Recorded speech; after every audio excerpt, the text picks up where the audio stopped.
প্রিয় দর্শক, সমসাময়িক বিষয় নিয়ে বাংলা টিভির সরাসরি আলোচনা অনুষ্ঠান নিটোল টাটা বাংলা টকে সবাইকে স্বাগত জানাচ্ছি। সঙ্গে আছি আমি তৌহিদুল হক।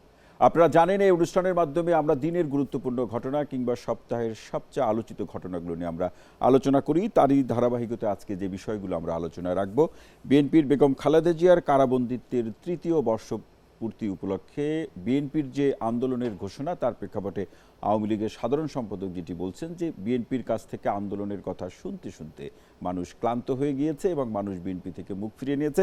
একই সাথে আমরা করোনার টিকা প্রয়োগের বিষয়টি আলোচনা রাখবো এবং তারই ধারাবাহিকতায় আমরা মিয়ানমারের সেনা সরকার যে রোহিঙ্গাদের ফেরত নিতে নেওয়ার ইচ্ছা পোষণ করেছে, তারা ঘোষণা দিয়েছে, ব্যক্ত করেছে তাদের মন্তব্য, সেই বিষয়টি নিয়ে আমরা আলোচনা করতে চাই। এই বিষয়গুলো নিয়ে আলোচনার জন্য আমাদের সাথে তিনজন সম্মানিত আলোচক যুক্ত হয়েছেন। আসুন তাদের সাথে আপনাদের পরিচয় করে দিই। স্টুডিওতে আছেন ঢাকা সাংবাদিক ইউনিয়নের সাবেক সভাপতি আবু জাফর সূর্য, আছেন বাংলাদেশ আওয়ামী লীগের কেন্দ্রীয় কমিটির সদস্য, সাবেক সংসদ সদস্য অ্যাডভোকেট সানজিদা খানম, আছেন বিএনপির চেয়ারপারসনের সম্মানিত উপদেষ্টা অ্যাডভোকেট তৈমুর আলম খন্দকার। আপনাদের তিনজনকেই আজকের অনুষ্ঠানে স্বাগত জানাচ্ছি।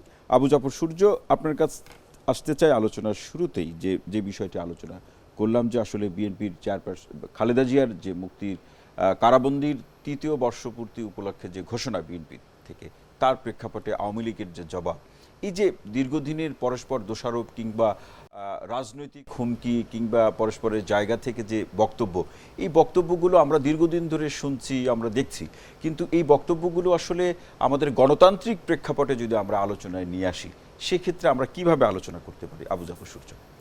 ধন্যবাদ আপনাকে, ধন্যবাদ বাংলা টিভির দর্শকদের এবং আমার সাথে যে সহ আলোচক দুজন আছেন, অ্যাডভোকেট তৈমুর আলম খন্দকার এবং অ্যাডভোকেট সানজিদা খানম, সাবেক এমপি, আওয়ামী লীগের কেন্দ্রীয় নেতা। আপনি যেভাবে বলছেন, বাংলাদেশের যে প্রচলিত যে রাজনৈতিক ধারা, সে ধারায় আসলে হুমকি টুমকি বা আলটিমেটাম দেওয়া, এটা পুরনো কিছু না, নতুন, এটা স্বাভাবিক ঘটনাই হচ্ছে। কিন্তু যে বিষয়টা খালেদা জিয়ার প্রসঙ্গে আওয়ামী লীগের সাধারণ সম্পাদক সেতুমন্ত্রী ওবায়দুল কাদের যেভাবে বলেছেন যে মানুষ মুখ ফিরিয়ে নিয়েছে, এখন মুখ ফিরিয়ে নিয়েছে তো মানুষের ব্যাপার, উনি তো আসলে সকল মানুষের স্পোক্সম্যান না। মানুষ মুখ ফিরিয়ে নিয়েছে কিনা না নিয়েছে, সেটা হচ্ছে আগামী যে আরেকটি নির্বাচন হবে, সেই নির্বাচনকালীন সময় বলা যাবে। তো একটি রাজনৈতিক দল যদি আন্দোলন সংগ্রামে না থাকে, তো সেই রাজনৈতিক দল তার গতিপথ হারায়।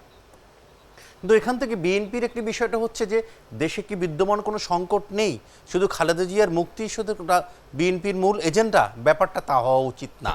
কারণ আরও কিছু সংকট আছে, কিংবা এই করোনাকালীন সময় যে একটি সারা পৃথিবীব্যাপী যে একটি মহামারী, এই মহামারীতে একটি রাজনৈতিক দল হিসেবে যে রাজনৈতিক দলটি খালেদা জিয়ার অধীনেও দুইবার কিন্তু রাষ্ট্র পরিচালনা করেছে, সেই রাজনৈতিক দলটি কিন্তু তার এই সামাজিক কার্যক্রমে, এই দুর্যোগকালীন কার্যক্রমে কিন্তু খুব বেশি একটা তাদের সরব দেখা যায় না, কিংবা মানুষের জন্য এগিয়ে আসতেছে না। কিন্তু আবু জাফর সূর্য, এই আলোচনাটিকে আপনি যেভাবে বলছেন অনেক গুরুত্বপূর্ণ বিষয়, এবং আমরা আওয়ামী লীগের সাধারণ সম্পাদকের যে বক্তব্য, সেই বক্তব্যকে কি আমরা এইভাবে দেখতে পারি যে আসলে স্থানীয় সরকারের নির্বাচনে অনেক জায়গায় নির্বাচন হয়েছে, এখনো নির্বাচন হচ্ছে, সেক্ষেত্রে বিএনপি প্রার্থীদের যে অবস্থা, কতজন জয়ী হচ্ছে সেই আলোচনা আমি যেতে চাই না, প্রার্থীদের অবস্থা, সেই অবস্থা বিচার করেও কি আসলে এই ধরনের মন্তব্য করার কোনো সুযোগ আছে কিনা? না, এরকম বলার তো কোনো বিষয় নেই, এভাবে বলা উচিতও না, অন্যদের প্রতি শ্রদ্ধা রেখে বলি। কারণ একটা সময় তো ধরেন আমরা সাংবাদিকতা হয়তো ওই সময় করি না, এরকম বয়সও হয়নি।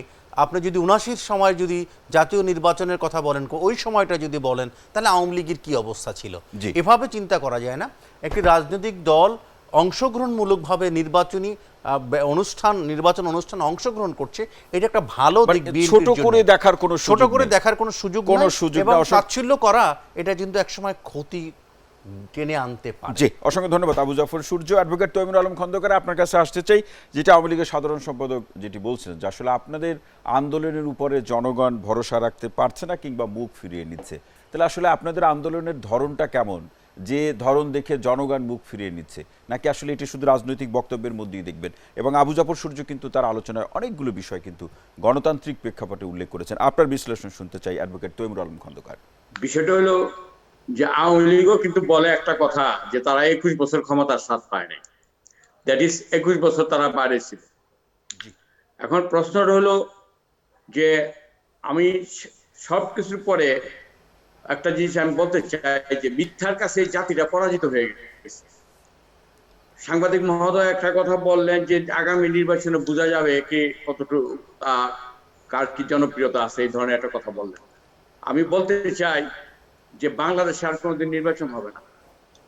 সংবিধানের মধ্যে যদি এই সরকার না, নির্বাচন যদি এই সরকার জি ক্ষমতায় থাকে, তৈমুর আলম খন্দকার আপনি বলবেন, কিন্তু নির্বাচন না হলে গণতন্ত্র রাজনীতির ভবিষ্যৎ কোথায়? আমি বলি এই সরকার যদি থাকে, এই সরকারের অধীনে নির্বাচন হবে না। নির্বাচন নামক একটা তামাশা হবে, একটা সার্কাস হবে। জি ওই সার্কাসের মধ্যে সরকার হলো এটা নায়ক থাকবে, আর নির্বাচন কমিশন, প্রশাসন, পুলিশ এরা হলো এটার খলনায়ক থাকবে। আপনার সংবিধানের 65 ধারায় যে কথা বলা আছে যে প্রত্যক্ষ ভোটের মাধ্যমে বাংলাদেশের 300 আসনের নির্বাচন হবে, এবং আবারও বলা আছে যে মহিলাদের জন্য সংরক্ষিত আসন হবে। এই 300 আসনের যে নির্বাচন, এই প্রত্যক্ষ ভোটের ডাইরেক্ট যে ভোট দেওয়ার যে বিধান সংবিধান বলছে, সেই বিধানটা যদি আপনি নিজে প্রশ্ন করেন, বিবেককে প্রশ্ন করেন, সানজিদা যদি এমপিসি মহোদয় যদি নিজে প্রশ্ন করেন, তো দেখবেন যে বাংলাদেশে কি এখন মানুষ ভোট দিতে পারে? নির্বাচনটা কি? নির্বাচনটা হলো যে আমি নির্ভয়ে আমার কাঙ্ক্ষিত প্রার্থীকে আমি ভোট দেব, চয়েস করব। জি নির্ভয়ে আমি একজন প্রার্থী হিসাবে আমি আমার প্রচার প্রপাগান্ডা চালাই যাব। বিএনপি সমর্থিত কোনো এমপি ক্যান্ডিডেট, বিএনপি সমর্থিত কোনো এই ইউনিয়ন পরিষদের চেয়ারম্যান বা উপজেলা চেয়ারম্যান, পৌরসভার মেয়র প্রার্থী, কেউ কি তাদের ভয় ভীতির বাইরে উঠতে থেকে তাদের নেতা কর্মীরা কি এই নির্বাচন পরিচালনা করতে পারছে? তারা কি নির্বাচনে ভোট চেতে পারছে? কিন্তু তৈমুর আলম খন্দকার, জি তৈমুর আলম খন্দকার, এই আলোচনাটা তৈমুর আলম খন্দকার, এই আলোচনাটিও আপনার কাছ থেকে শুনতে চাই যে স্থানীয় সরকারের যে সমস্ত জায়গাতে আপনাদের প্রার্থী জয়ী হয়েছেন, বিজয় ছিনিয়ে এনেছেন, তারা যদি ভোট, আপনাদের সমর্থকরা যদি ভোট না দিতেন, তাহলে কিভাবে তিনি জয়ী হলেন? শোনেন স্যার, আপনাকে আমি একটা কথা বলি। জি বলুন। আমাদের যে নির্বাচনে যারা জয়ী হয়েছে এই বাংলাদেশে, তাদের তো মাইক্রো লেভেলে দেখতে হবে। তাদের তো আপনি দেখবেন দূরবীন দিয়ে দেখতে হবে যে শতকরা কতজন নির্বাচিত হইতে পারছে। সেখানে আওয়ামী লীগের সরকারি দলের কোন দল থাকে এবং তাদের বিদ্রোহী প্রার্থী আছে, তারা তো অনেক বিদ্রোহী প্রার্থীর ব্যাপারে তাদের সাংগঠনিক ব্যবস্থা নেবে বলে পত্রিকায় দেখছি। তো সেখানে কোনো না কোনো কারণে হয়তো বিএনপির 2-1 কেন্দ্রের পাশ করে গেছে, কিন্তু সার্বিকভাবে যদি আপনি বিবেচনায় নেন, তো মানুষ তো ভোট দিতে পারে না। জি বলে বিএনপি দিতে পারে না, যে পুলিং এজেন্ট দিতে পারে না। আর পুলিং এজেন্ট তো সেখানে দিলে, আগের নাম দিলে তো বাড়িতে পুলিশ যায়, আর পুলিং এজেন্ট তো ওই জায়গায় গেলে কেন্দ্রে বের করে দেওয়া হয়। কিন্তু বহু ছবি পত্র পত্রিকা আছে। এই কথাগুলো এই আলোচনাটি নিয়ে অ্যাডভোকেট তৈমুর আলম খন্দকার, আপনি যে বিষয়গুলো উল্লেখ করেছেন, এখন আপনারা তো বিশ্বাস করতে পারেন না। না, বিশ্বাস অবিশ্বাসের প্রশ্ন, সেটি আলোচনার প্রেক্ষাপটে সেটি তৈরি হবে। আপনাদের আলোচনা, আপনাদের সমর্থক বা জনগণ সেটি মূল্যায়ন করবে। সেই আলোর দিকে আমরা যেতে যাচ্ছি না। অসংখ্য ধন্যবাদ অ্যাডভোকেট তৈমুর আলম খন্দকার, অ্যাডভোকেট সানজিদা খানম, আমাদের আবু জাফর সূর্য এবং অ্যাডভোকেট তৈমুর আলম খন্দকার। তাদের আলোচনায় কিন্তু আমাদের এই বিশেষ করে গণতন্ত্র, রাজনীতি, নির্বাচন, এই বিষয়গুলো নিয়ে মোটা দাগে আমরা আসলে রাজনৈতিকভাবে কোন দিকে যাচ্ছি, কিংবা আমাদের নির্বাচন ব্যবস্থা, প্রক্রিয়া, সেই বিষয়গুলো নিয়ে কিন্তু মোটা দাগে তৈমুর আলম খন্দকার বেশ কিছু প্রশ্ন রেখেছেন। সেই প্রশ্নগুলোর জবাব আপনার কাছ থেকে শুনতে চাই, অ্যাডভোকেট সানজিদা খানম। আপনাকে অনেক ধন্যবাদ। এবং দুজন আলোচক, আমাদের সাংবাদিক ভাই এবং আমাদের আরেকজন আমাদের অ্যাডভোকেট তৈমুর আলম খন্দকার, আপনাদেরকে শুভেচ্ছা জানাই। এই মাস আসলে ফেব্রুয়ারি মাস। 21শে ফেব্রুয়ারি আন্তর্জাতিক মাতৃভাষা দিবস। ওই 52 ভাষা আন্দোলনে আমাদের শহীদদের শত শহীদের রক্তের বিনিময়ে আমরা এই ভাষার অধিকার অর্জন করেছিলাম। তাই শহীদদেরকে আমি 21-এর এই মাসে তাদেরকে শ্রদ্ধার সাথে স্মরণ করছি। আজকে অনেক কথাই আমাদের তৈমুর ভাই বলেছেন। প্রথমেই উনি বলেছিলেন যে 21 বছর তো আওয়ামী লীগও ক্ষমতায় যেতে পারেনি, কথাটা টেনেছেন, এবং নির্বাচনের বিষয় নিয়ে উনি কথা বলেছেন। বিশেষ করে আমি আজকে এখানে বলতে চাই সেটি হচ্ছে যে এই করোনাকালীন সময়ে আজকে বাংলাদেশে 1 লক্ষ আম, এক 1,12,082 জি অ্যাডভোকেট সানজিদা জন। খানম, এই করোনার বিষয়টি নিয়ে আমাদের আলোচনা রয়েছে, কিন্তু এই আলোচনাটিতে না, আমি আপনার এটা কাছ এটা থেকে আমার বলতেই হবে। জি বলুন। এটা আমি বলবো যে এটা আমাকে বলতেই হবে, বিকজ আজকের এই দিনটির জন্যই কিন্তু আমরা অপেক্ষা করছিলাম। জি শত রকমের দ্বিধা দ্বন্দ্ব বা মিথ্যা প্রচারের কে মুখে ছাই দিয়ে কিন্তু আজকের মানুষ কিন্তু বিএনপি সহ সাধারণ মানুষ আজকে এই ভ্যাকসিন গ্রহণ করছে। প্রথমে আমরা দেখেছিলাম এই ভ্যাকসিন নিয়ে তাদের যে বিতর্কটা, সেই ভ্যাকসিনে আজকে 1 লক্ষের বেশি মানুষ আজকে ভ্যাকসিন নিল। এটা যে কিন্তু অ্যাডভোকেট আমি মনে সানজিদা করি খানম, যে এই আমি ভ্যাকসিনের এটা তর্ক বিতর্ক আলোচনা পর্যালোচনা সেটি আমরা অবশ্যই করব, কিন্তু আমাদের প্রথম দিকে রাজনীতি গণতন্ত্রের আলোচনায় তৈমুর আলম খন্দকার যে একটি প্রশ্ন উত্থাপন করেছেন যে বর্তমান সরকারের অধীনে কোনো নির্বাচন সুষ্ঠু হতে পারে না। আওয়ামী লীগের কেন্দ্রীয় কমিটির একজন সদস্য এবং সাবেক সংসদ সদস্য হিসেবে আপনার কাছ থেকে জবাব শুনতে চাই অ্যাডভোকেট সানজিদা খানম। আসলে তো তৈমুর ভাই বা বিএনপি জামাত যাই বলেন না কেন, জি এদের তো আসলে নির্বাচনে তো এরা বিশ্বাস করে না। নির্বাচন গণতন্ত্র কি তারা বিশ্বাস করে? কোন গণতন্ত্রের মধ্য দিয়ে এই বিএনপির জন্ম হয়েছিল? আমি যদি প্রশ্ন করি, এই বিএনপির জন্ম হয়েছিল জিয়াউর রহমান প্রথমে বন্দুক ঠেকিয়ে ক্ষমতায় বসে দল গঠন করেছিল, কারফিউ দিয়ে দেশ চালিয়েছিল, শত শত সেনাবাহিনীকে হত্যা করেছিল ফাঁসির নামে। সুতরাং সেই দলটির মুখে যদি কখনো আমরা গণতন্ত্রের কথা বলি বা নির্বাচন ব্যবস্থার কথা বলি, তাহলে তো এটি আসলে মেনে নেওয়া যায় না। এবং জি আমি বলবো যে তারা যেহেতু নির্বাচনে বিশ্বাসই করে না, তারা এখন আজকে কি বলছে? তারা বলছে যে এই নির্বাচনে তারা ভোট দিতে পারছে না। তাহলে আমি বলবো গত নির্বাচনে অর্থাৎ 11তম জাতীয় সংসদ নির্বাচনে বিএনপি যে সিটগুলো পেয়েছিল সেগুলি কিভাবে পেয়েছিল? জনগণ ভোট না দিতে পারলে তাদের যে জনপ্রিয়তাটা তলানিতে টিকেছে, এই কয়টি সিটি তাদের সেটি প্রমাণ করে। আমরা শুনেছিলাম 2008 সালের আগের নির্বাচনে, 2008 সালের নির্বাচনকে সামনে রেখে বিএনপির চেয়ারপারসন বেগম খালেদা জিয়া বলেছিলেন ভোট হলে আওয়ামী লীগ 30টার বেশি সিট পাবে না। সেই সময় তৈমুর ভাইয়ের আপনারা কটা সিট পেয়েছিলেন নিশ্চয়ই ভুলে যায়নি। সেই নির্বাচন নিয়ে কিন্তু কোনো কোশ্চেন নেই। এই ইদানিং কালের নির্বাচনে যে প্রশ্নগুলি করছেন আপনারা, আমি তো নিজে ব্যক্তিগতভাবে প্রত্যেকটি নির্বাচনে ভিজিটে গিয়েছি, আমি দেখেছি বিএনপি আসলে পুলিং এজেন্টই দিতে পারে না। অর্থাৎ তাদের যে নির্বাচনের প্রতি যে আস্থা, সেটা কিন্তু তাদের নেই। এবং বারবার বিএনপির নেতারা একটা কথা বলছে যে আওয়ামী লীগ সরকারের সময় কোনো অ্যাডভোকেট নির্বাচন সানজিদা ভালো খানম, হতে আপনি পারে কি না, মনে করেন যে এটাকে প্রমাণ করবার জন্য তারা অ্যাডভোকেট নির্বাচন। সানজিদা খানম, আপনি কি মনে করেন, আপনার কাছ থেকে আমি এই আলোচনাটি শুনতে চাই যে বিএনপি কি রাজনৈতিকভাবে সংকটের মধ্যে আছে কিনা? হ্যাঁ, নিশ্চয়ই। আমি বলবো যে বিএনপির অন্যতম সহযোগী মান্না সাহেব কয়েকদিন আগে বলেছিলেন যে বিএনপি এখন নেতৃত্বের শূন্যতায়, নেতৃত্ব শূন্যতায় নুজ্জ হয়ে পড়েছে। তাদের সক্ষমতা হারিয়েছে তাদের আন্দোলন করবার জন্য। আজকে আন্দোলনের কথা যে আমাদের জি সাধারণ অ্যাডভোকেট সম্পাদক সানজিদা বলেছেন, খানম, যে আমি আমি এই বলবো যে আলোচনার প্রপারলি উনি বলেছেন, জি কারণটা হচ্ছে বিএনপির যে জনপ্রিয়তা সেটি তলানিতে গিয়েছে। যে অ্যাডভোকেট তাদের সাথে সানজিদা খানম, এই আলোচনার একসাথে সূত্র ধরে ধন্যবাদ আপনাকে অ্যাডভোকেট সানজিদা খানম, আপনাকে অসংখ্য ধন্যবাদ। আপনার আলোচনার সূত্র ধরেই আবু জাফর সূর্য আপনার কাছে আসতে চাই যে একটি নির্বাচিত বা যে সরকার ক্ষমতা আছে তাদের অধীনে নির্বাচন অনেক দেশে আছে। আমরা যদি সেই জায়গাটি ধরে একেবারে বস্তুনিষ্ঠ নির্মোহ জায়গা থেকে যদি চিন্তা করি, আসলে কারা ক্ষমতা আছে তার থেকে বড় আমাদের রাজনৈতিক বিশ্বাসের জায়গাটি আছে কিনা, সেই বিশ্বাসের জায়গা নাই বলেই তো আপনি কি মনে করেন এত প্রশ্ন তৈরি হচ্ছে যে আসলে কাদের অধীনে নির্বাচন হলে কেমন হবে, নানা ধরনের আলোচনা মতপার্থক্য তৈরি হচ্ছে। আসলে মূল বিষয়টি এটি কিনা, নাকি এর পিছনে অন্য কোনো প্রক্রিয়া বা জবাব রয়েছে? আবু জাফর সূর্য। দুজনের আলোচনায় আমি শুনেছি, আসলে একজন গণমাধ্যম কর্মী হিসেবে আমার কথাটুকু বলছি, কারণ আমি 90 সাল পর থেকেই যে নির্বাচনগুলো বাংলাদেশে হচ্ছে একজন গণমাধ্যমের কর্মী হিসাবে আমার প্রত্যক্ষভাবে কোনো না কোনোভাবে দেখার সুযোগ তৈরি হয়েছে। তমির ভাই একটা কথা বলেছে, পরে তার ব্যাখ্যা করেছে বাংলাদেশে আর কোনো নির্বাচন হবে না। এই কথাটা একদম স্পেসিফিক বলবার পরে এটা থেমে গিয়ে এরপরে আবার সে একটা ব্যাখ্যা দিয়েছে। এভাবে রাজনীতিবিদদের কথাগুলো যদি আটকে যায় তখন সংকট তৈরি হয়। যেমন সঞ্জিদা বাবার কথা বলেছিল, বিএনপি একসময় বিএনপির নেতৃবৃন্দ বলতো যে 30টি আসন পাবে না।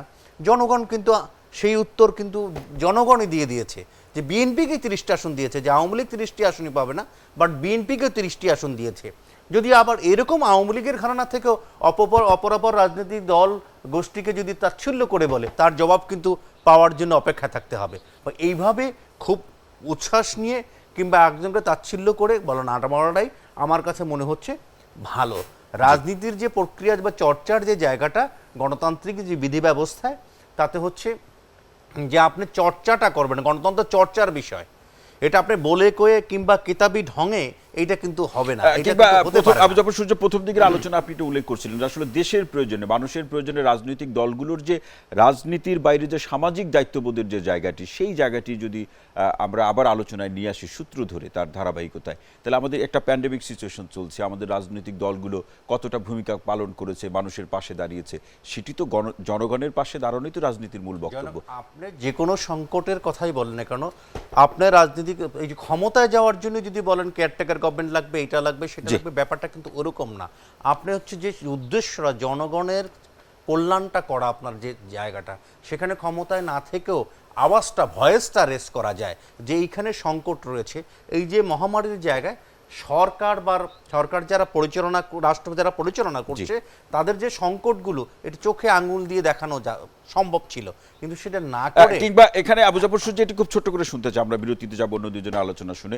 বিএনপি যে বক্তব্যগুলো রেখেছে এই প্যান্ডেমিক সিচুয়েশনের সময়, সেই বক্তব্যগুলিকে আপনি মনে করেন সরকার কোনোভাবে সেগুলোকে বিবেচনা করা বা মূল্যায়ন করা, সেই জায়গাটিও আমাদের আছে কিনা, সেটি তো চিন্তা করার প্রয়োজন। সঠিক প্রশ্ন না করলে সঠিক কিন্তু উত্তর আসে না। আপনি যদি দাবিটাই যদি যথাযথভাবে করতে না পারেন, তার বাস্তবায়নের জায়গাটাও কিন্তু, সেই বাস্তবায়নের জায়গাটি সীমিত। অসংখ্য ধন্যবাদ আবু জাফর সূর্য, অ্যাডভোকেট তৈমুর আলম খন্দকার।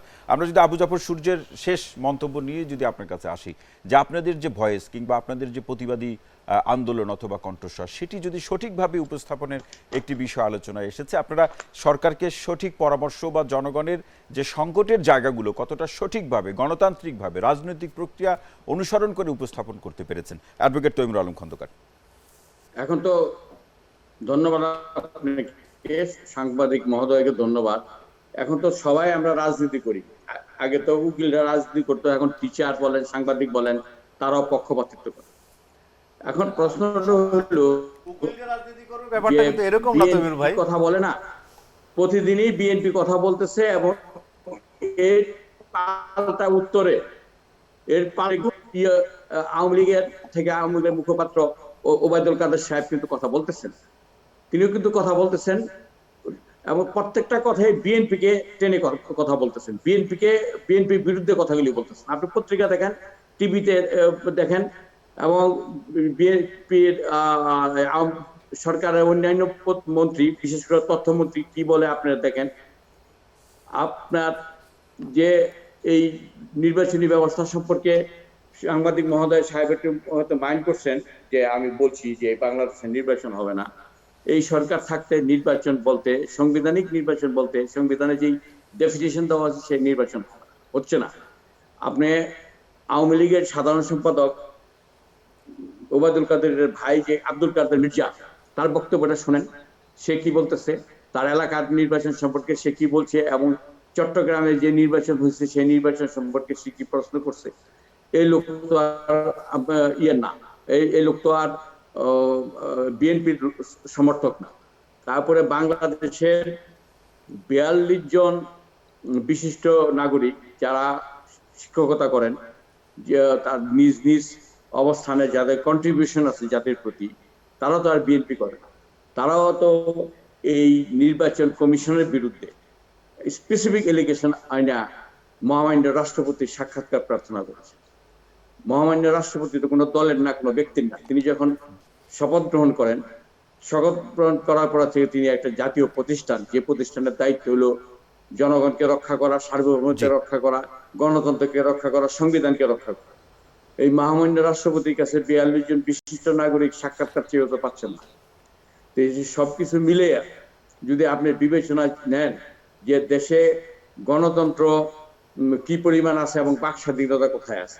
জি, ধন্যবাদ অ্যাডভোকেট তৈমুর আলম খন্দকার। সম্পর্কে জি, জি। আল জাজিরা সম্পর্কে একটু বলি। এই এই যে ব্যাপারে এইটা আসবো এই বলছে বিরতির পরে শুনবো। তৈমুর আলম খন্দকার, ডাক্তার আপনাকে এই জাফরুল্লাহ পর্যায়ে অসংখ্য বলছে, ধন্যবাদ। আমরা বিরতির পরে আপনার যে আপনি যে বিষয়টি যোগ করতে চান সেটি আমরা শুনবো। অ্যাডভোকেট সানজিদা খানম, আমরা বিরতিতে যাব, তার আগে আপনার কাছে একটি প্রশ্ন রেখে যেতে চাই। অ্যাডভোকেট তৈমুর আলম খন্দকার যেমনটি বলছিলেন, মানুষের নিরাপত্তা, অধিকার, সংবিধানের নিশ্চয়তা, সংবিধান রক্ষা, এই বিষয়গুলো কতটা হচ্ছে সেই বিষয়টি আমরা আলোচনায় নিয়ে আসবো, তবে বিরতির পর আপনার কথা শুনবো।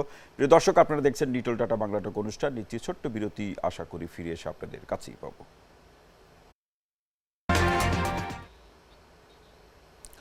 প্রিয় দর্শক, বিরতির পর আবারও স্বাগত জানাচ্ছি নিটল টাটা বাংলা টক অনুষ্ঠানে। আলোচনার এই পর্যায়ে আমরা করোনার টিকার বিষয়টি নিয়ে আলোচনা করব এবং এ বিষয়ে আলোচনা করার জন্য আমাদের সাথে যুক্ত হয়েছেন জনস্বাস্থ্য বিশেষজ্ঞ ডাক্তার লেলিন চৌধুরী। তবে তার আগে আমরা বিরতিতে যাওয়ার আগে অ্যাডভোকেট সানজিদা খানমের কাছে একটি প্রশ্ন রেখে গিয়েছিলাম। সেই প্রশ্নের আলোচনাটি শুনে আমরা করোনা সংক্রান্ত আলোচনায় যেতে চাই। অ্যাডভোকেট সানজিদা খানম, খুব সংক্ষেপে আপনি যা যোগ করতে চান। তৈমুর ভাই একটু আগে বললেন যে 42 জন নাগরিকের কথা বলেছেন, যে মহামান্য রাষ্ট্রপতির কাছে ওনারা যে পাচ্ছেন না। এখন করোনাকালীন সময়ে মহামান্য রাষ্ট্রপতি মানে এইভাবে গ্যাদারিং করে 42 জন নাগরিককে সাদরে আমন্ত্রণ জানিয়ে নিয়ে যাবে, এইটা আমি মনে হয় এই উদ্ভট চিন্তা শুধুমাত্র বিএনপি করলেই মনে হয় করা যায়। এটা কিন্তু সম্ভব না। এখন দিয়েছেন, সেটি তো ভবিষ্যৎ বলে দিবে। সেরকম কোনো নিয়ম থাকলে উনি নিশ্চয়ই এটির ব্যবস্থা করবেন, আর নিয়ম না থাকলে করবেন না। এখন যে দেখা করে তার সাথে কথা বলতে হবে, এটা অনেক আগেই কিন্তু দিয়েছেন, কিন্তু এখন দেখা করে পাচ্ছেন না, এটা অ্যাকিউজড করা মহামান্য রাষ্ট্রপতিকে আমার মনে বোধ করি এটা কিন্তু ঠিক হচ্ছে না। এই করোনাকালীন সময়ে আমাদের ভাই ডক্টর লেনিন ভাই বলবেন, এই করোনাকালীন সময়ে আমাদের যে অনেক আপনজনদেরকে হারিয়েছি আমরা, সেটা কিন্তু দলমত নির্বিশেষে অনেক আপনজন আমাদের ছেড়ে চলে মানে গেছে। অ্যাডভোকেট সানজিদা খানম, আপনি যেটি বলতে চাচ্ছেন যে সেই সুযোগটি এখনো আছে, কোন মানে মহামান্যর সাথে যে দেখা করার যে বিষয়টি। হ্যাঁ, মহামান্য এখন মহামান্যর কাছে ওনারা দাবি করেছেন এবং সেই অনেক এলিগেশন ওনারা দিয়েছেন, সেগুলো মহামান্য কি করবেন সেটা মহামান্য অবশ্যই জি সেটি বিবেচনা করবেন, বা উনি যেভাবে করার দরকার সেভাবেই করবেন। সেটা তো আমরা সেদিকে যাচ্ছি না, কিন্তু সাক্ষাতের বিষয়টা আমি আসছি, যে এই করোনাকালীন সময়ে সাক্ষাৎ দিচ্ছেন না বলে উনি বলছেন যে তারা চেষ্টা করে যাচ্ছেন, ব্যর্থ হচ্ছেন। এটা আসলে ঠিক না। যাই জি হোক, আমি জি, ধন্যবাদ অ্যাডভোকেট সানজিদা খানম। আপনাকে আরো অনেকগুলি কথা বলেছেন, জি গণতন্ত্রের কথা বলেছেন, গণতন্ত্রের চর্চার কথা বলেছেন। উনি বলেছেন যে আজকে মানুষ ভোট দিতে পারছেন না, পুলিং এজেন্ট দিতে দিচ্ছে না, অনেক কথাই কিন্তু উনি বলেছেন। কিন্তু এগুলো উত্তরটা হচ্ছে এই 2008 সালের নির্বাচন, 2014 সালের নির্বাচন, 2018 সালের নির্বাচন, এই তিনটি জাতীয় সংসদ নির্বাচন এবং প্রায় 7,000-এর মতো স্থানীয় সরকার নির্বাচন হয়েছে, সিটি কর্পোরেশনের নির্বাচনগুলো হয়েছে। অনেক সিটি কর্পোরেশনে বিএনপি জিতেছে, অনেকগুলো তো হেরেছে। আপনার 2008 সালের নির্বাচনে 30টা সিট পেয়েছিল, 14 সালে তারা জি, নির্বাচনে অ্যাডভোকেট সানজিদা খানম, আমরা আলোচনায় ফিরবো, তবে এটাই গণতন্ত্র এবং রাজনীতির নীতি। নির্বাচন হলে কেউ হেরে যাবে, কেউ জিতবে, এবং তবে জনগণের উপর আস্থা রাখার যে বিষয়টি, সেটি যদি কোনো রাজনৈতিক দল রাখে, জনগণের প্রতি আস্থা রাখে, তাহলে আসলে রাজনীতির যে ইতিবাচক পরিবর্তন সেটি আমরা সবসময় লক্ষ্য করব। দর্শক, আমরা ডাক্তার লেলিন চৌধুরীর কাছে যেতে চাই। করোনার টিকা দেশব্যাপী তৃতীয় দিনের মতো করোনার ভ্যাকসিন প্রয়োগ করা হচ্ছে। শুরুতে এই করোনা নিয়ে রাজনীতি ছিল, মানুষের মধ্যে ভয় ছিল ভ্যাকসিন নিয়ে, এবং সেক্ষেত্রে জনগণের যে সাড়া বা প্রতিক্রিয়া কেমন দেখছেন, এইটা নিয়ে একটু আলোচনা শুনতে চাই। ডাক্তার লেলিন চৌধুরী, আপনার কাছ থেকে। ধন্যবাদ। আমাদের দেশে করোনার টিকা দেয়া শুরু হয়েছে, এটি একটি অভিনন্দনযোগ্য বিষয় এবং আমি অভিনন্দন জানাচ্ছি। পৃথিবীর অনেক দেশে এখনো করোনার টিকা দেয়া শুরু হয়নি। আমরা সৌভাগ্যবান, আমরা শুরু করতে পেরেছি, এটি প্রধান বিষয়। দ্বিতীয় বিষয় হচ্ছে, করোনার টিকা দেওয়ার আগে সারা দেশে একটি জরিপ হয়েছিল।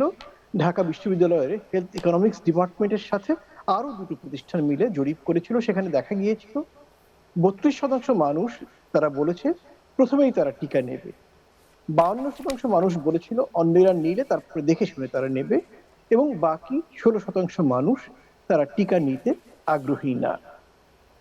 এই প্রেক্ষাপটে যখন টিকার দেওয়ার কথা আসে, তখন আরেকটি আলোচনা আসে যে ভারতের সেরাম ইনস্টিটিউটের যে তৈরি টিকাটি, এটি আদৌ মানসম্পন্ন কিনা।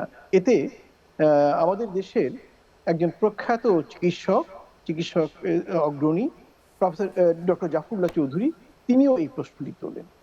কিন্তু ক্রমান্বয়ে সময়ের মধ্য দিয়ে আমরা কয়েকটা জায়গায় আসতে পেরেছি। সেটি হচ্ছে, আমরা এখন সবাই জানি ভারতের সেরাম ইনস্টিটিউটে যে টিকাটা তৈরি হচ্ছে এটি অক্সফোর্ড বিশ্ববিদ্যালয় উদ্ভাবিত এবং অ্যাস্ট্রাজেনেকা ফার্মাসিউটিক্যালসের প্রযুক্তিগত সহায়তায় সেরাম ইনস্টিটিউট এটি করছে, তার মানে এটি ভারতের না। দ্বিতীয় যে বিষয়টি, টিকাটি মানুষকে দেওয়ার জন্য একটি অ্যাপ ভিত্তিক পরিকল্পনা করা হয়। অ্যাপে রেজিস্ট্রেশন করতে হবে এবং সেই অনুযায়ী কতগুলো মানদণ্ড নির্ধারণ করা হয়। মানদণ্ডের প্রথম শর্ত ছিল যে 55 বয়সের বেশি মানুষেরা টিকা দেবে এবং যারা সম্মুখকারী সারির যোদ্ধা।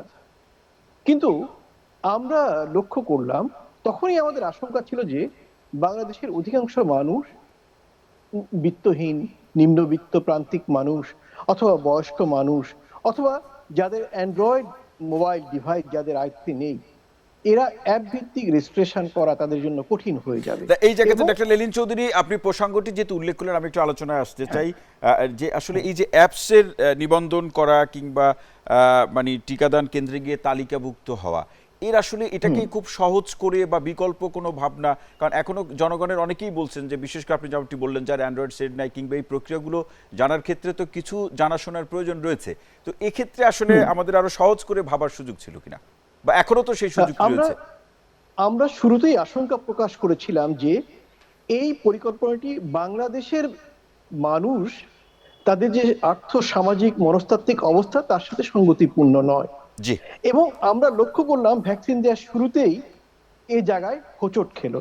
এক নাম্বার, অ্যাপ এখনো তৈরি করতে পারিনি এবং আমরা মনে করছি অ্যাপ তৈরি করার নামে বেশ কতগুলো মানুষের অর্থ, জন অর্থ, পাবলিক মানির অপচয় হয়েছে। দ্বিতীয়ত, ওয়েব ভিত্তিক www.surakha.com যে নিবন্ধন, এটিও মানুষ গ্রহণ করেনি বলেই কিন্তু খুব কম রেজিস্ট্রেশন হয়েছে, যার কারণে দিনে আমাদের শুরুর দিনে আমাদের সামর্থ্য ছিল 3 লাখের বেশি টিকা দেয়া, আর আমরা দিতে পেরেছিলাম 31 থেকে 32 হাজারের মধ্যে। জি, ধন্যবাদ ডক্টর লেলিন চৌধুরী। জি ডাক্তার লেলিন চৌধুরী, আপনাকে ধন্যবাদ। আমি ফিরবো আপনার কাছে আবু জাফর সূর্য। টিকা নিয়েও কিন্তু নানা ধরনের আমাদের, মানে আমি যে মূল প্রশ্নটি আপনার কাছে রাখতে চাই সেটা হচ্ছে টিকা নিয়ে রাজনীতি। বিএনপি এক ধরনের কথা বলেছে, আওয়ামী লীগ তার জবাবে কথা বলেছে, এবং আজকে ডক্টর লেলিন চৌধুরী যেভাবে এই ভ্যাকসিনের যে কার্যকারিতার বিষয়ে তিনি যেভাবে বললেন, কিভাবে ভ্যাকসিনটি আসলো, কোন প্রক্রিয়া দিয়ে, এবং সব কিছু মিলে আমরা যদি সব কিছু নিয়ে রাজনীতি করি তাহলে আসলে আমাদের যে কোনো সংকট কিংবা যে কোনো অসুস্থতা বা দেশের প্রয়োজনে আমাদের আসলে একমত হয়ে কাজ করার যে একটি প্রবণতা বা পরিস্থিতি, সেই জায়গাটি আদৌ আমরা এর লক্ষণ দেখব কিনা। আবু জাফর সূর্য। ডক্টর লেলিন চৌধুরীকে একটা বিষয় খুব পরিষ্কার করেছেন, আমি তার প্রতি শ্রদ্ধা রেখেই বলছি। যে কথা ছিল যে বলা হয়েছিল, গণমাধ্যমে আসছে যে এই টিকাটা হচ্ছে ভারতের টিকাটা মানসম্পন্ন কিনা, এইসব নিয়ে রাজনৈতিক মহল থেকে কথাবার্তা বলা হচ্ছে। এমনিতেই এই টিকা নিতে সারা বিশ্বেরই একটি অনীহা রয়েছে। বাংলাদেশের যে গবেষণার কথা বলেছে ঢাকা বিশ্ববিদ্যালয়ের অর্থনীতি বিভাগ যে গবেষণাটা করে যে রিপোর্টটা দিয়েছে, ঠিক সারা বিশ্বের অনেক দেশে এইভাবে অনীহা তৈরি হয়েছে, অনেক দেশে দিচ্ছে না, আগ্রহ প্রকাশ করছে না। আর ঠিক ওই সময় যদি কোনো রাজনৈতিক দল বা কোনো স্রোত রাজনৈতিক মহল থেকে বলা হয়ে থাকে যে এই টিকা ইন্ডিয়ার টিকা, এই টিকাটা অন্য জায়গায়, সেইটা আসলে আমাদের জন্য শোভন কোনো ভালো কিছু ছিল না। কারণ আপনি বিজ্ঞান উপর আস্থা রাখতেই হবে, এবং এই বিজ্ঞানের উপর আস্থা রাখতে গিয়েই আপনি দেখেন লেলিন চৌধুরী বলেছেন যে পৃথিবীর অনেক দেশ এখন তারা টিকার ধারে কাছেও যেতে পারে না। অলরেডি আমরা টিকা কিন্তু দিচ্ছি। নিতে হবে এই টিকাটা, কারণ বিজ্ঞানের প্রতি আপনার আস্থা রাখতে হবে। যে খাতিয়ে বলেন না কেন, বিজ্ঞানের প্রতি আস্থা দিতে না বিজ্ঞানের প্রতি এখন দেশে 70 লক্ষ ডোজ কিন্তু টিকা রয়েছে। শেষ লাইনটি শুনতে চাই আবু জাফর সূর্য। 70 লক্ষ ডোজ টিকার কিন্তু দেশে রয়েছে, ঠিক আর এক মাসের মধ্যে কিন্তু আরো 50 লক্ষ ডোজ আসবে। আমাদের সংরক্ষণের জায়গাও তো রয়েছে এবং অভাব রয়েছে, আমাদের তাড়াতাড়ি দিতে হবে। রাজনীতি এটা নিয়ে রাজনীতি করার কোনো কিছু নাই। অসংখ্য ধন্যবাদ আবু জাফর সূর্য।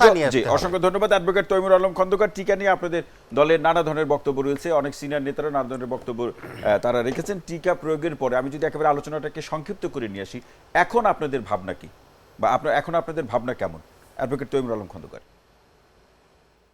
এখন তো অনাস্থাটা বিজ্ঞানের প্রতি না, অনাস্থাটা হলো সরকারের প্রতি। সরকার যতই কেন ও সেটি কেন বিভিন্ন অ্যাডভোকেট ভাবে তৈমুর আলম বিভিন্ন লোক খন্দকারী দিয়ে অনাস্থা কেন প্রচার সরকারের প্রতি? দিচ্ছে জি যে এই টিকা না নেওয়ার জন্য, ততই কিন্তু অনাস্থা বৃদ্ধি পাচ্ছে। আমি বলি, একটু কথা শেষ করতে দেন। জি যেমন বলুন। বাংলাদেশের সবচেয়ে বিতর্কিত ব্যক্তি হইল প্রধান নির্বাচন কমিশনার। সে বলছে যে এই টিকা উৎসবটা নির্বাচনী উৎসবের মতো একটা উৎসব। তো মানুষ তো জানে যে বাংলাদেশের নির্বাচনটা কি পরিমাণ উৎসব হয়েছে। সেই এইসব লোকের কথাবার্তায় আরো একটা বিতর্ক সৃষ্টি হচ্ছে। তা আমি মনে করি যে করোনার থেকে আমাদের বাঁচা দরকার। জি বাঁচার জন্য সরকারকেই দায়িত্ব নিয়ে মানুষকে আস্থা সৃষ্টি করতে হবে। সরকারকেই দায়িত্ব নিয়ে সরকারের মানুষের মধ্যে ওই আস্থা তৈরি নির্বাচন করতে হবে। কমিশনার দিয়ে বলাইলে চলবে না। জি ধন্যবাদ ওই অ্যাডভোকেট তৈমুর আলম খন্দকার, যারা আপনাকে অসংখ্য ধন্যবাদ। চিকিৎসক আমরা আছেন, জি বলুন, শেষ করুন আপনি। চিকিৎসক আছেন, তাদের মুখ দিয়ে বলাই দেবো যে এই টিকাটা জেনুইন। জি জি অসংখ্য ধন্যবাদ অ্যাডভোকেট সানজিদা খানম। একেবারে এই আলোচনার শেষ পর্যায়ে আপনার শেষ মন্তব্য শুনতে চাই। তৈমুর ভাই বলেছেন অনাস্থা সরকারের উপরে, ভ্যাকসিনের উপরে নয়। আমরা শুরুতে দেখেছিলাম যে ভারত থেকে কেন ভ্যাকসিন আনা হচ্ছে। আবার যখন তারা বুঝতে পারলো বা বুঝাতে পারলাম যে এই ভ্যাকসিনটা আসলে অক্সফোর্ডের, এটা প্রোডাক্ট হচ্ছে ইন্ডিয়ার। সুতরাং তারপরে আমরা কি দেখলাম যে তারা টিকে নেবে না, তারা টিকা নেবে না। পরে আজকে দেখলাম যে অনেক বিএনপির নেতা, ইভেন যে যারা সবচেয়ে বেশি সমালোচনা করেছে সেসব ব্যক্তিরা টিকা নেওয়া শুরু করেছে। অর্থাৎ তাদের আসলে রাজনীতি করবার জন্য অপরাজনীতি, ভ্যাকসিন নিয়ে অপরাজনীতি, করোনা নিয়ে অপরাজনীতি। করোনা আসার পরে বারবার বলছে যে সরকার ব্যর্থ, কোভিড মোকাবেলায় ব্যর্থ। আপনার ফ্রম দ্য বিগিনিং তারা এই কথাগুলো আমরা শুনেছি, কিন্তু জি কি হলো শেষ পর্যন্ত? কি হলো প্রথম থেকে শেষ পর্যন্ত আমরা দেখলাম দক্ষতার সাথে আজকে প্রধানমন্ত্রী সেটিকে নিয়ন্ত্রণের মাধ্যমে অনেক দেশ টিকা পায়নি। আমার ডাক্তার ভাই বলেছেন আসলেই তো অনেক দেশ টিকা পায়নি, জি বাংলাদেশ পেয়েছে। কেন পেয়েছে? নেতৃত্বের গুণে পেয়েছে। জি অর্থাৎ এই জি জননেত্রী ধন্যবাদ শেখ হাসিনা প্রথম থেকেই অ্যাডভোকেট সানজিদা খানম। এটি আপনি চমৎকার বলছেন, আসলে নেতৃত্বের বিষয়টি। এই জায়গাতে আমরা এই আলোচনা ডাক্তার লেলিন চৌধুরীর শেষ মন্তব্য শুনে শেষ করব। ডাক্তার লেলিন চৌধুরী, আপনার কাছে আমার যে প্রশ্ন, শেষ প্রশ্ন এই আলোচনা, সেটি হলো যে ঢাকা বিশ্ববিদ্যালয় স্বাস্থ্য অর্থনীতি ইনস্টিটিউটের যে জরিপ, যেটা আপনি আলোচনায় উল্লেখ করেছিলেন, সেখানে কিন্তু একটি মতামত এরকম আছে যে 52% মানুষ পরিস্থিতি দেখে সিদ্ধান্ত নিবে টিকা গ্রহণ করবে কি করবে না। এই 52% মানুষের জন্য আপনার কি পরামর্শ থাকবে ডাক্তার লেলিন চৌধুরী? খুব আচ্ছা, সংক্ষেপে। সেটি হচ্ছে আমরা মানুষেরা টিকা নেওয়ার ক্ষেত্রে দুটো জিনিস দেখি। একটি হচ্ছে আমার জীবনের জন্য সেটি নিরাপদ কিনা, এবং আমরা নিশ্চিত হই যখন আমার পাশের কেউ টিকা নিয়ে নিরাপদ থাকে, তখন সেটা দেখে আমরা নিশ্চিত হই। অতএব শুরুর দিন যা ছিল টিকার সংখ্যা, পরের দিন বেড়েছে, আজকে প্রায় 3 গুণ হয়ে যাচ্ছে। আমরা জানি, আমরা নিশ্চিত যে এই সংখ্যাটা গ্রহণযোগ্যতা বাড়বে, কিন্তু ঝামেলা হচ্ছে ব্যবস্থাপনার দিকে। প্রথম দিন যখন মন্ত্রীপ্রবর স্বাস্থ্যমন্ত্রী টিকা নেয়, আমরা দেখেছি সেই টিকা নেয়ার জায়গাটা একটা হট্টরোলের উৎসব হয়ে গিয়েছিল, স্বাস্থ্যবিধি মানা হয়নি।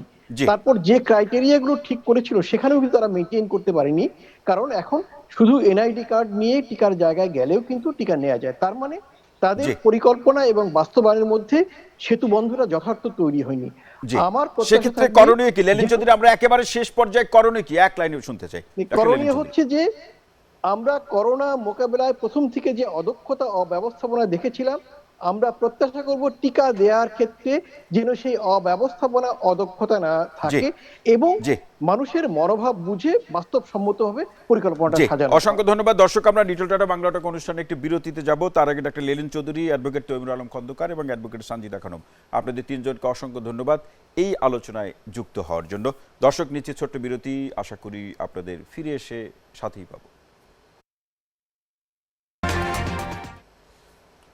প্রিয় দর্শক, বিরতির পর আবারও স্বাগত জানাচ্ছি নিটোল টাটা বাংলা টক অনুষ্ঠানে। এবার একটি ভিন্ন বিষয় নিয়ে আলোচনা করব। সেটি মিয়ানমারের সামরিক শাসক মিন অং ক্লাইং একটি প্রতিশ্রুতি দিয়েছেন যে তিনি রোহিঙ্গাদের বাংলাদেশ থেকে ফিরিয়ে নেবেন, এবং সেই প্রতিশ্রুতির উপরে আমরা কতটা আস্থা রাখতে পারি সেই বিষয়টি নিয়ে আমরা আলোচনা করব। আলোচনা করার জন্য আমাদের সাথে যুক্ত হয়েছেন জাহাঙ্গীরনগর বিশ্ববিদ্যালয়ের আন্তর্জাতিক সম্পর্ক বিভাগের সম্মানিত শিক্ষক অধ্যাপক ডক্টর শাহাব এনাম খান। আপনাকে অনুষ্ঠানে স্বাগত জানাচ্ছি। একই সাথে আপনার কাছে আলোচনায় আসতে চাই অধ্যাপক শাহাব এনাম খান, সেটি হচ্ছে এই মিয়ানমারের সামরিক সরকারের শাসকের যে প্রতিশ্রুতি, তার উপরে আমরা কতটা আস্থা রাখতে পারি? অধ্যাপক খান। ধন্যবাদ। এটা আসলে খুব গুরুত্বপূর্ণ একটা প্রশ্ন, আমরা প্রায়ই শুনছি।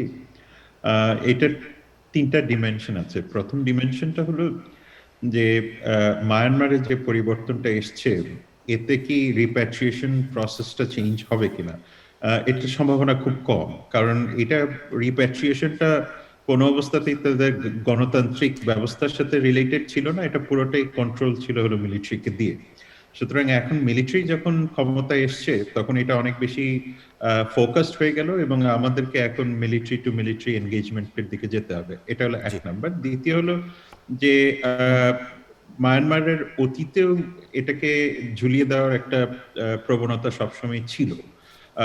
সেটা শুধুমাত্র যে তাদের পলিটিক্যাল ইন্টারেস্ট না, তাদের একটা এথনিক ইন্টারেস্টও আছে। সুতরাং এই রিপ্যাট্রিয়েশনের জায়গাতে তাদেরকে যদি ইমপ্রুভ করতে হয় প্রসেসটাকে, তাতে তাদের ব্যাপক রকমের রাখাইনে উন্নয়ন ঘটাতে হবে এবং সেখানে বিভিন্ন রকমের সিজফায়ারে যেতে হবে, সেটা এখনো হচ্ছে না। সুতরাং সেই ক্ষেত্রেও যে রোহিঙ্গাদের ফিরে যাওয়ার জন্য যে তাদের যে নিজস্ব ইন্টারেস্ট থাকতে হবে, সেই জায়গাটাও একটা ঘাটতি আছে। শুধু মাত্র মায়ানমারের দিক থেকে না, আমাদের এখান থেকে তো আমরা ফোর্সফুল সেক্ষেত্রে আপনি অধ্যাপক শাহাব এনাম খান, আপনি কি আসলে এই বর্তমান যে সামরিক শাসকের যে অবস্থা মিয়ানমারে, যেটি আমরা লক্ষ্য করছি, আসলে বৈশ্বিকভাবে একটি সমর্থন পাওয়ার জন্য কি এই ধরনের কোনো মন্তব্য তারা করতে পারেন কিনা, আপনার কাছে কি মনে হয়? না, এটা খুব ন্যাচারালি তারা কখনোই তো রাষ্ট্রীয়ভাবে বলবে না যে রোহিঙ্গাদের আমরা নিব না, কারণ এখানে শুধুমাত্র যে মায়ানমার ইনভলভ তা না, এখানে চীন ইনভলভ আছে, ভারতের একটা অংশ ইনভলভ আছে, আন্তর্জাতিক সম্প্রদায়ও আছে। তাছাড়া আমাদেরকে এটা মনে রাখতে হবে যে তিনি যখন ক্ষমতা নিলেন, সিনিয়র জেনারেল অং লেইং, এই ক্ষমতা নেওয়ার আগে কিন্তু তার যে ক্যালকুলেশন গুলি ছিল, তার মধ্যে একটা বড় ক্যালকুলেশন ছিল কিন্তু ইন্টারন্যাশনাল কোর্ট অফ জাস্টিসের ভার্ডিক্ট এবং তার যে প্রসিকিউশন চলছে, সেইগুলির ইমপ্লিকেশন কি হবে তার রিটায়ারমেন্টের পরে, এবং স্যাংশন যেটাকে আমরা টার্গেটেড স্যাংশন বলি, সেই টার্গেটেড স্যাংশনটাও কিন্তু তারা ভুলে যাচ্ছে না। সুতরাং তারা ডিলে করবে হয়তোবা, কিন্তু রিপ্যাট্রিয়েশন থেকে সরে আসা তাদের জন্য খুব একটা সম্ভব না। সুতরাং এটা ইন্টারন্যাশনাল কমিউনিটিকে যতটা খুশি রাখা, তার চেয়েও বড় কথা হলো যে লিগ্যাল অব্লিগেশনস গুলি তাদের উপরে যেটা চলে এসছে, সেটাকেও প্যাসিফাই করা, নিউট্রালাইজ করা। সুতরাং অসংখ্য ধন্যবাদ। আমরা ফিরবো আলোচনা, আপনার কাছে আসতে চাই জাফর সূর্য। এক্ষেত্রে আমাদের করণীয় কি? এটা নানাভাবে বেশ কিছু ফ্যাক্টরগুলো রিলেট করে আমাদের অধ্যাপক ডক্টর শাহাব আনাম খান বলছিলেন। তো সেক্ষেত্রে আমাদের করণীয় কি, বাংলাদেশ সরকারের করণীয় কি? বাংলাদেশ সরকার যতটুকু যে কাজটা শুরু করেছিল, আমি মনে করি না গণমাধ্যম কর্মী হিসাবে যে এটা আসলে খুব যথাযথভাবেই করতে পেরেছিল।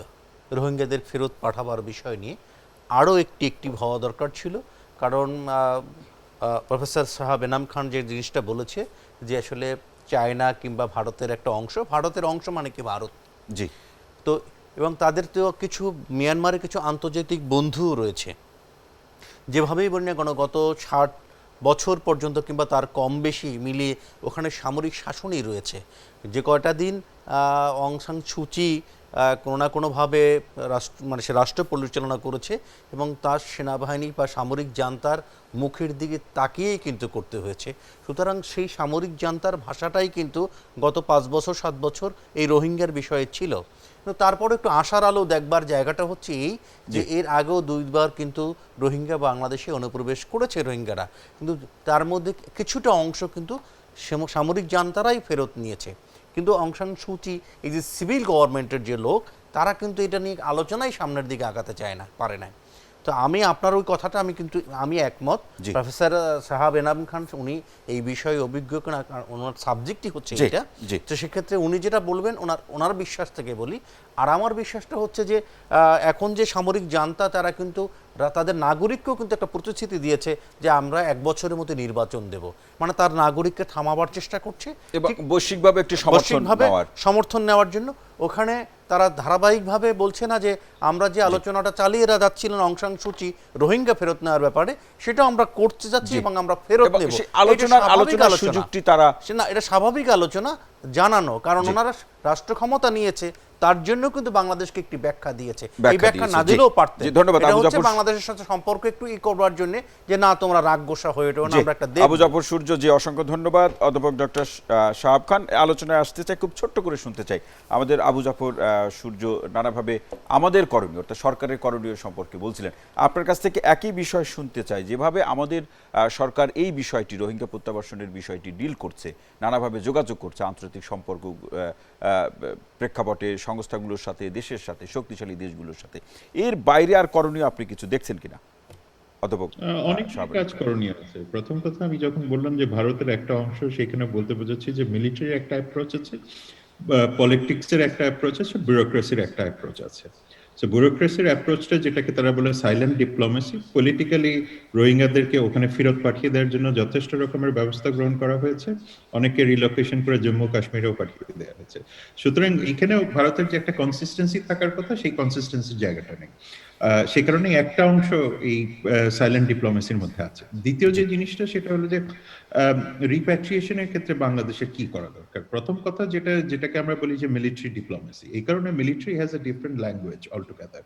সুতরাং মিলিটারি টু মিলিটারি কমিউনিকেশনটা আমাদেরকে আগের চেয়ে অনেক বাড়াতে হবে, যেটা অতীতে আমরা করিনি। এই কারণে করিনি যে যাতে টেনশন এসকেলেশন না হয়, এটা একটা। দ্বিতীয় যেটা, যে আমাদের ট্রাইল্যাটারাল যে প্রসেসটা এখনো আছে চীনকে কেন্দ্র করে, সেখান থেকে সরে আসাটা খুব ডিফিকাল্ট। এই কারণে যে চীনের যে একটা আধিপত্য এখন আগের চেয়ে অনেক বেড়ে গেছে, সেই কারণে চীনের একটা বড় প্রচ্ছন্ন ভূমিকা এখানে থাকবে। আর থার্ড যেটা, যে ইন্টারন্যাশনাল কমিউনিটি অনেকগুলি কাজ করছে, অর্থাৎ স্যাংশন, টার্গেটেড স্যাংশন আমরা যেটা বললাম। আমাদের একটা বিষয় হলো যে ইন্টারন্যাশনাল কমিউনিটিকে বাইপাস করা আমাদের পক্ষে খুব একটা সম্ভব না। এই কারণে সম্ভব না যে এই যে রিপ্যাট্রিয়েশনের জন্য বা তাদের যে রিহ্যাবিলিটেশন যেটাকে আমরা বলি, সেটার জন্য যে খরচ আছে, সেটার একটা সিংহভাগ কিন্তু ইন্টারন্যাশনাল কমিউনিটি থেকে আসে। সুতরাং অধ্যাপক শাহাব ইনাম খান, আমরা আলোচনা একেবারে শেষ পর্যায়ে। আপনি যে করণীয় সম্পর্কে বললেন, এটাকে যদি মোটা দাগে আমরা যদি খুব সংক্ষেপে এক লাইনে যদি বলতে চাই, তাহলে আপনি কি বলবেন? আমি বলবো যে আমাদেরকে এখন মাল্টিপল কমিউনিকেশনের দিকে যেতে হবে, শুধুমাত্র পলিটিক্যাল সলিউশন এটা হবে না। জি, অসংখ্য ধন্যবাদ আবু জাফর সূর্য, আপনার শেষ লাইন। আমার শেষ লাইনটা হচ্ছে যে এটার জন্য কার্যকর একটি ব্যবস্থা গ্রহণ করতে হবে, শুধু মুখে যেন না হয়, কাজ এগিয়ে নিচ্ছে, আলোচনা হচ্ছে, আলোচনার দরজা খোলা, এইসব জায়গায় হবে না, কার্যকর উদ্যোগ নিতে হবে। স্যার যে কথাগুলো বলেছেন, রাজনৈতিকভাবে হোক, সামরিক মিলিটারি ডিসকাশনের মধ্যে হোক, এবং চীনকে ইনভলভ করে হোক, ভারতকে ইনভলভ করে হোক, যথাযথভাবে কার্যকর উদ্যোগ নিতে হবে। কারণ এই সমস্যাটা কিন্তু আমাদের জন্য প্রকার হচ্ছে, এটা করোনার চেয়ে ভয়ঙ্কর হবে। জি, অসংখ্য ধন্যবাদ আবু জাফর সূর্য এবং অধ্যাপক ডক্টর শাহাব ইনাম খান, আপনাদের দুজনকে অসংখ্য ধন্যবাদ আলোচনায় যুক্ত হওয়ার জন্য। প্রিয় দর্শক, আজকের মতো নিটল টাটা বাংলা টক এখানেই শেষ করছি। সবাই ভালো থাকুন, সুস্থ থাকুন, নিরাপদে থাকুন। সবাইকে শুভরাত্রি।